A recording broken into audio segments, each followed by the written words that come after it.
High sensitivity is about so much more than just being empathic with other people. It's really about like how we perceive the world as a whole, how our nervous system functions, what we notice around us, those types of things as well. And that can be present even without trauma. Welcome to the Conscious Leadership Podcast, where soulful entrepreneurship and holistic mind-body wellness meet to help you heal, discover your soul's purpose, and change the world. I'm your host, Gabby Ortega, entrepreneur, psychology expert, social media maven, and soulful leadership coach. And it's my mission to empower you into becoming the light leader you're meant to be. Each episode will be diving deep into topics that will help you gain personal mastery over your healing and mind-body wellness, while also giving you practical tips and tools to help you create, market, and scale a heart-centered business around your soul's purpose and life mission. Whether you're in the beginning of your self-awakening journey or a seasoned inner work god or goddess who's ready to step into their leadership as a soulpreneur, this is going to be your new favorite place to be. We know that you don't just want to feel happier and more fulfilled, but you want to deeply know yourself and powerfully step into your life's purpose while creating massive abundance around your mission. That's why I've created this podcast for you, the light leader of the next generation. Welcome home. I'm so glad you're here. Hey everybody, welcome back to another episode of the Conscious Leadership Podcast. I'm your host, Gabby Ortega, and today we have Kylee Nelson with us. I am so stoked to have her here. She is a friend, a fellow practitioner. She's also a licensed therapist, and a coach who helps highly sensitive moms thrive in motherhood. She's a founder of Fulfilled Motherhood Co, a mama to rambunctious toddler, and a highly sensitive mom herself. Sorry, I got my tongue tied a little bit there. But welcome, Kylee. So wonderful to have you. I'm so excited to be here. Thanks for having me today.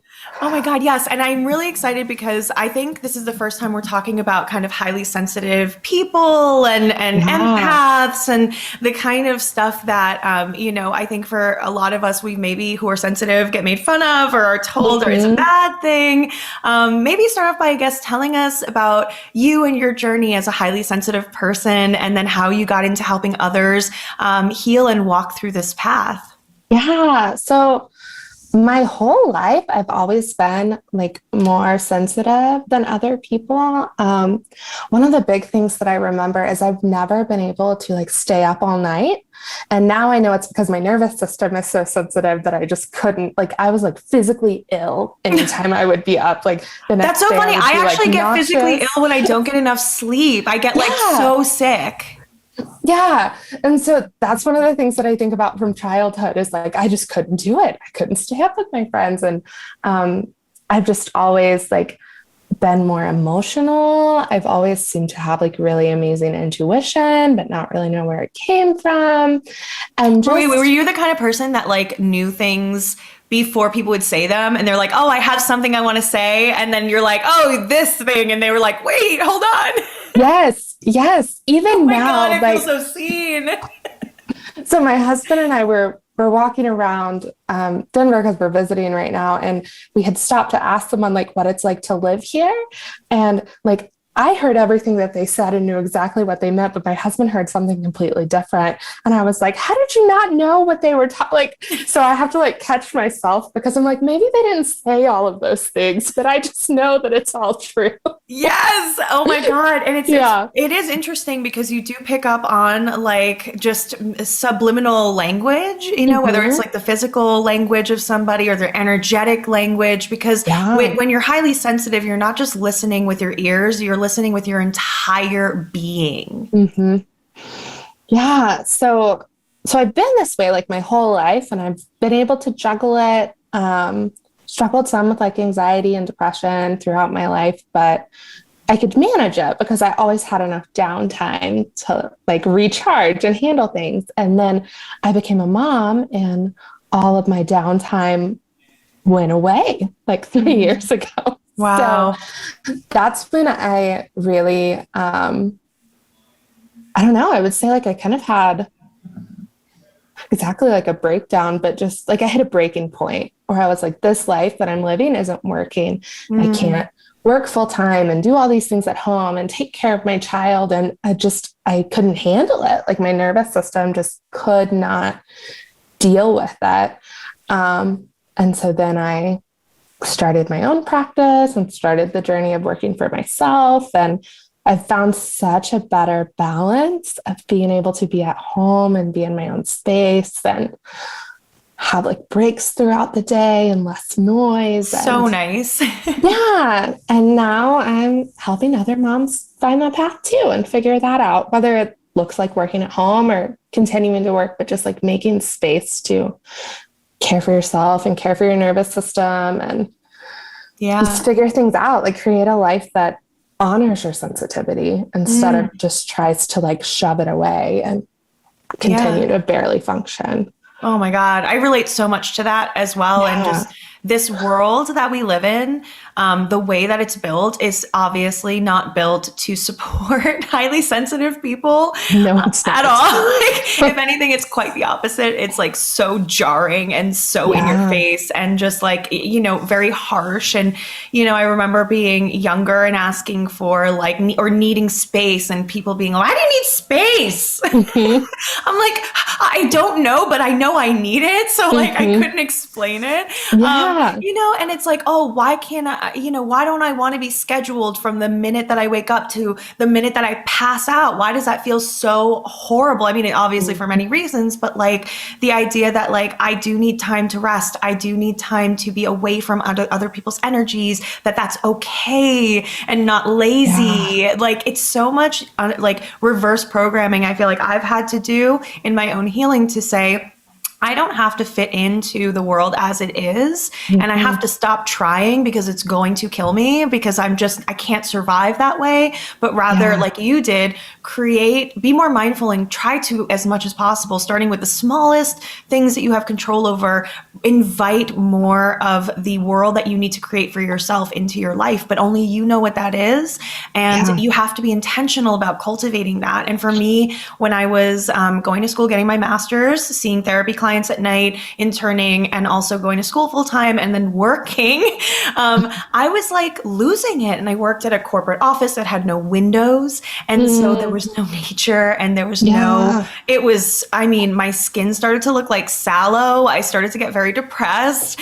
And what I ended up doing was bringing in a small diffuser with a little bit of what felt like such luxurious essential oil.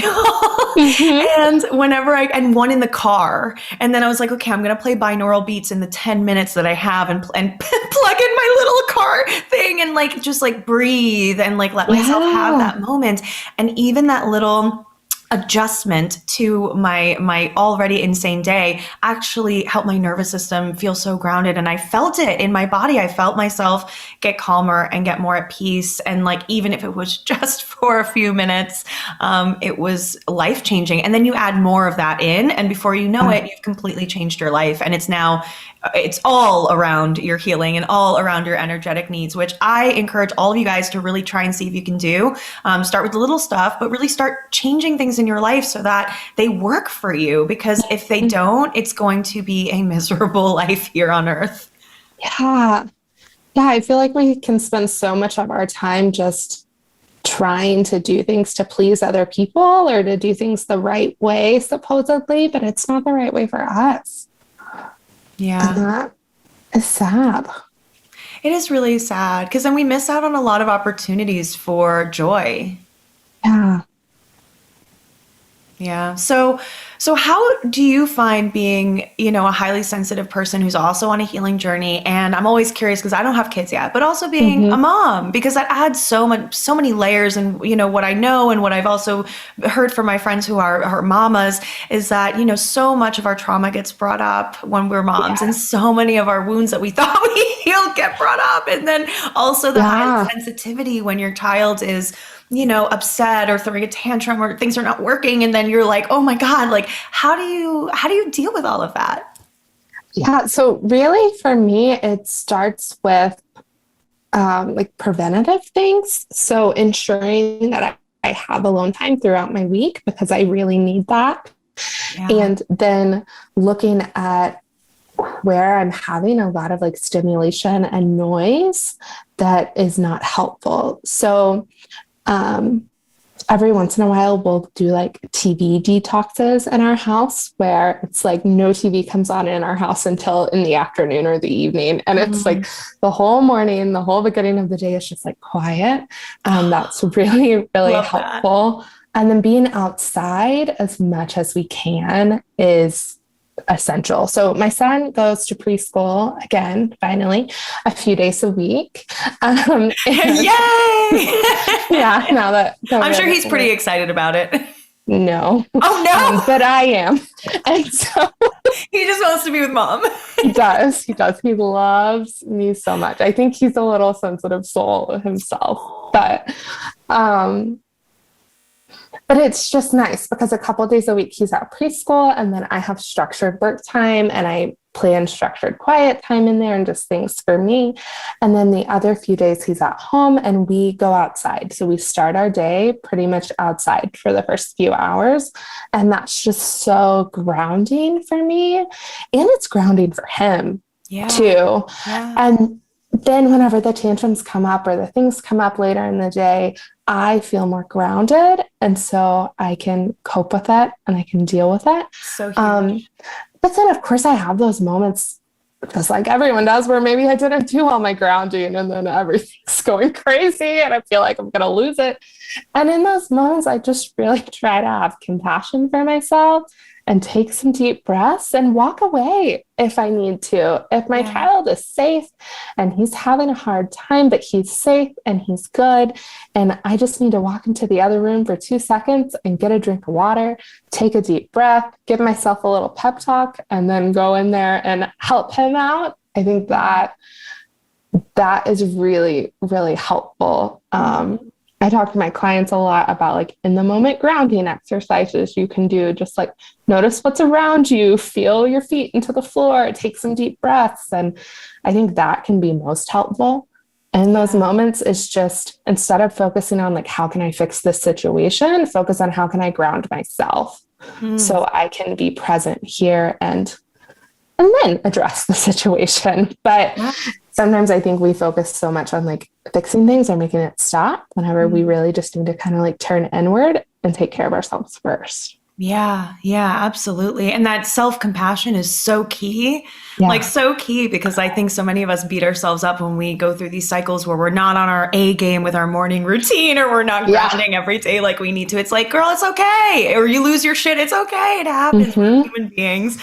And to just say, okay, what do I need to do to take care of myself right now? And, you know, we are as women biologically attuned to be extremely distressed when our child is distressed. It's an evolutionary response. So unfortunately, as a highly sensitive person, then it's like times 10. And so if you're really, I love that you're saying, you know, if you're feeling like, you know, you're just stuck in trying to fix it and make it better, it's like, no, it's more about grounding yourself and your nervous system and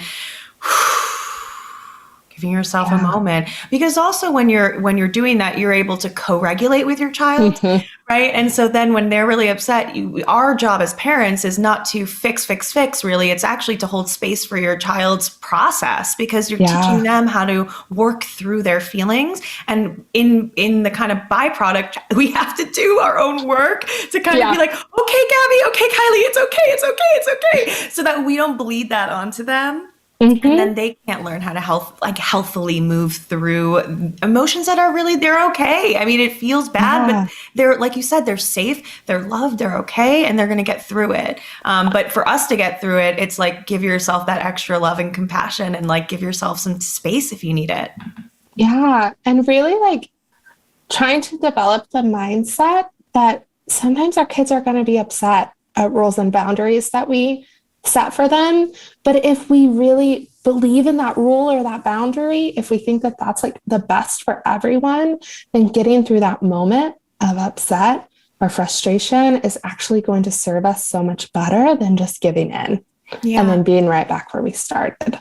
Yeah, absolutely. You know, my mom always used to say this thing to me that never made sense until I got older. And she was like, listen, I'm your mom and I love you and I will always love you. And you don't need to love me right now. And that's okay. And you don't understand maybe why I'm doing this, but I love you and you can hate me as much as you need to. And I was like, Yeah. and that immediately diffused me as a child because I was like, well, I mean, like, I don't want to do that. You're being so nice about it. Yeah.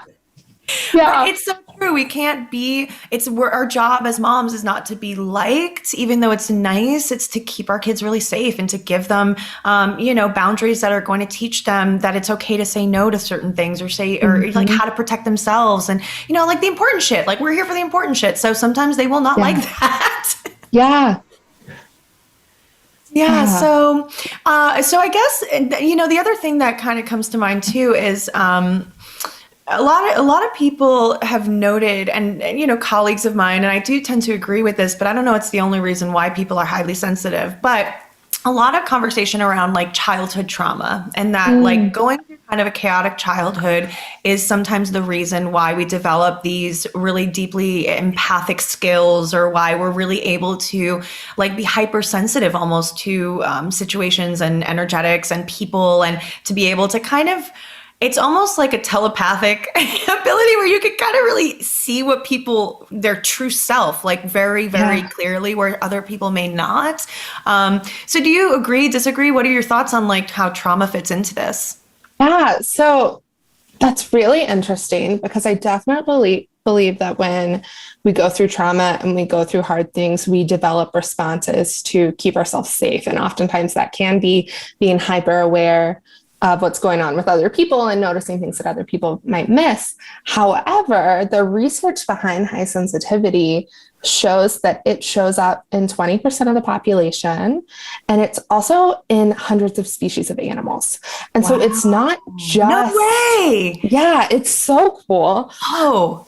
And what the research has actually shown, that whenever highly sensitive people have like an okay enough childhood, they thrive more than non-sensitive people. But then whenever we have harder childhoods, we suffer more than non-sensitive people. So it's not as if trauma creates sensitivity in the way that highly sensitive people is defined by the research. However, I would agree that it gives you those skills to be more attuned to others. But high sensitivity is about so much more than just being empathic with other people. It's really about like how we perceive the world as a whole, how our nervous system functions, what we notice around us, those types of things as well. And that can be present even without trauma. Wow, that's so fascinating. Can you share more, I guess, about, like the background? Because I think I'm confusing HSP stuff with like empath stuff. So please enlighten me on this. For sure. So highly sensitive people, like so this lady named Elaine Aron, she's a psychologist and she's done all this research, and I'm fascinated with her. So if you want to know more, look her up. She has books. I'll put her in the show notes. Yeah. So she's done this research and found that it's in about 15 to 20% of the population across multiple species. And really evolutionarily, if you look at like how society used to function, like highly sensitive people would be like the people within the tribe who would like oversee things and notice what's happening and see the bigger picture. And they might be like the shamans and the healers and things like that. And they really take in everything that's going on so they can project out whether things are healthy or whether things are not. Does that make sense? Yeah. Yeah. Okay. And so it's really cool because there's kind of like four, elements to being a highly sensitive person. So the first one is depth of processing. And this is like the really big one, which means that we process things more deeply than other people. This is why highly sensitive people often have amazing intuition and hunches, because we are taking in more information and processing things on a deeper level. It also means that we need more time to process things. So you'll often find me at the grocery store if I need to get something that I've never bought before, and there's like 5 different brands of something. I'm like standing there like, which one is the right choice? I sometimes disassociate. Yes, because it feels like I'm like, I don't know if I have all the information. What do I need to make this decision? Oh my God, I feel so seen. Okay. So it's like, but that's like a small example. But if you think about like big life choices, like we've been contemplating moving to a new city, and I probably spent like, I don't know, 30 hours researching where to live and school districts and things like that. And I don't even know if we're going to move. But by the time we make that choice, I will have all this information that I have processed deeply, and then I can help us make a good decision based on all of our needs. And not feel like stressed about it or totally ungrounded. Yeah. So this whole depth of processing means that most highly sensitive people don't just make decisions on a whim. You might make a decision quickly if you have a lot of the information and you've been able to process it. But oftentimes you're going to be thinking about what the right choice is before you make a decision. So that's kind of the first piece. The second piece is overstimulation and overwhelm. So since our nervous systems are more sensitive, we are more prone to becoming overwhelmed and overstimulated. So this can look like anxiety and depression if it's like a constant state of overwhelm. I worked with a therapist whenever I first learned about being a highly sensitive person, and she asked me, she's like, well, if you go to bed or if you take a nap, when you wake up, do you feel better? And I was like, yes, 100%, I feel better. Yeah. And she's like, that's not anxiety, that's overstimulation. That's because my nervous system was just like, and I just like a fried electrical cord. Yeah. And so everybody can reach that state of overstimulation, but highly sensitive people reach it faster. And so it's about creating a space and an environment where you're not living in this like constant state of overstimulation. And then the third piece is like this empath emotional piece that we think of. So highly sensitive people have more mirror neurons in their brains. So that's why we can be a lot more empathic to other people. I love that. Wow. Yeah. Oh my God, this is great. My like inner nerd is dying right now. I'm learning so much. There's so much great research. You're going to love it. So not only are we more empathic to others, but we also tend to have like stronger emotional reactions to things that can be positive or negative. So you might feel joy and excitement about things that other people are like, that's not that big of a deal. But then at the same time, like one little comment of criticism can like send you like spiraling down super fast. So it's just kind of like a package deal. Like sometimes you are really happy and then sometimes things are really hard. And then the last thing is noticing subtleties in your environment. So you notice a lot more of what's going on than what other people notice. So like you walk into a room and you can read it immediately. You might notice when someone's too hot or too cold or sad or frustrated, and you can just like pick up on small cues.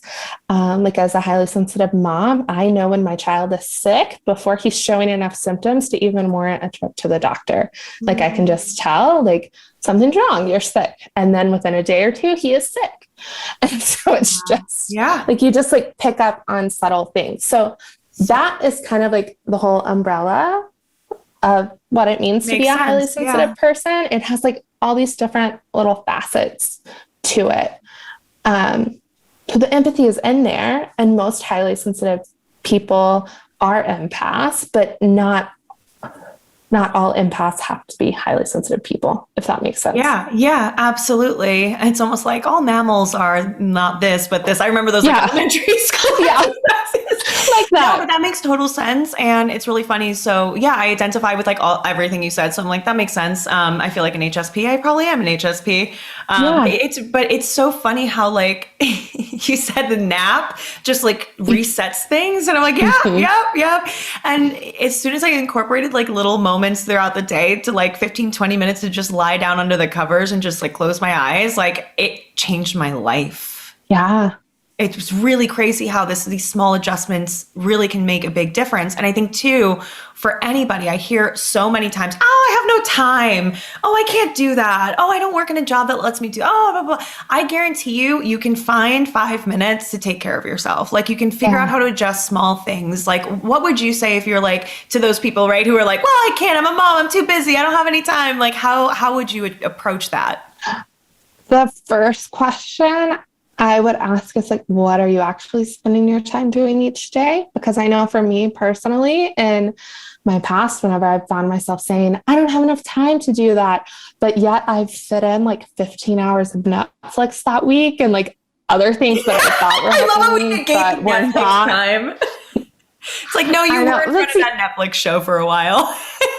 Yeah, and I like TV and I like Netflix and I don't think it's a bad thing, but if we are like neglecting our other needs to like spend so much time on our screens or that's going to be overstimulating, Yeah. right?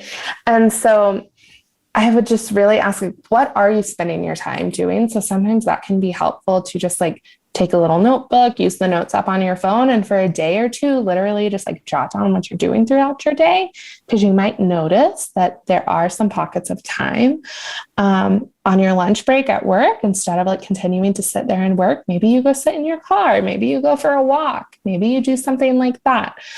Is there time in the car after you've dropped your kids off somewhere where you can sit in silence and do some breathing instead of like popping in the audiobook or the podcast? Or like if you're really struggling with overwhelm, it's how can we incorporate some like quiet and some breathing and some time outside? Where can we fit that in?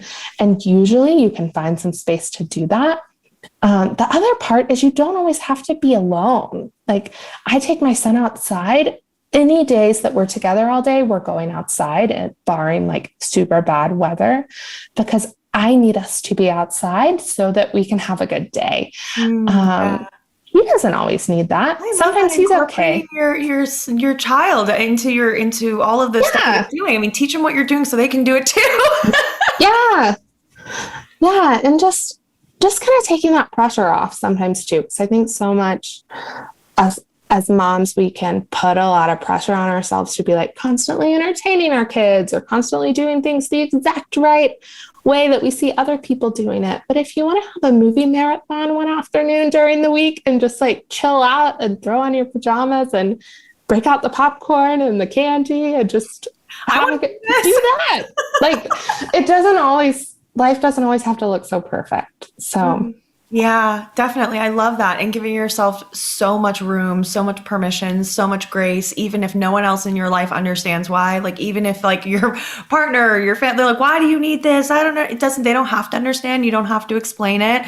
yeah. But you need to be real with yourself. If you are putting yourself in harm's way and you're overstimulated and you're burning out and, just give yourself the gift of like, just taking those 5 minutes during lunch and like being with yourself or going outside and incorporating your child or your partner or whoever into like, some grounding and some, journaling or whatever it might be. Yeah. You can totally do it. And I love the idea of tracking your time because so much of our time, we just don't keep track. There have been so many times where I've just stood scrolling, like, naked, waiting to go in the shower for but it's been like 25 minutes and I'm like, oh wait, what am I Yes. doing? Yeah, well, because like our phones are made to pull us in, like they're designed to keep you there. So it's not because you're weak or anything's wrong with you. It's because that's how they've created them. So sometimes very just true. realizing what's happening and trying to set some boundaries can be really helpful. Yeah, definitely. So if you're one of those people who's sitting here being like, oh, I don't have any time for this, like literally just write down, track your time and like see where all your time is going. And the other thing I like to think about too, for people who have like limited time and energy is like, think about how you can compound things. So, Mhm. if you're taking a shower already, put on meditation music on Spotify and actually utilize your senses and just ground yourself in the shower. Put on Yeah. some grounding meditation music, bring in some essential oils, spend 30 seconds just deep breathing those oils and telling yourself, I'm going to have a great day. I feel so grounded. I am so protected. I'm so loved. That is going to make a great big difference. And you're in the shower Mhm. anyway, so you might as well do it, when you're enjoying your coffee. Have a mindful cup of coffee or tea in the morning when you're eating. Really be Yeah. present for those experiences. And you'll see how that invites more calm into your nervous system, into your day, more groundedness, more presence. You don't have to have a fancy setup. You don't have to wake up at 4:30 in the morning to do an hour and a half No. of things or work it into what you already are doing because you might as well. Yeah. Yeah. And I think those things like waking up at 4:30 in the morning or adding these other things and like that's actually gonna be to your detriment if you already don't have a lot of time and you don't have a lot of time to sleep. And so it's not really going to help. It's just going to be like one more thing on your to-do list. So I love that, making like small things throughout your day that can be helpful. Yeah. I think I agree. And thinking about like just following it, like you said, it's like it has to be what works for you. And being really real with yourself about not pushing through what you can handle because you can handle it. Just because you can get through it and survive it doesn't mean it needs to be that experience or that way. Yeah.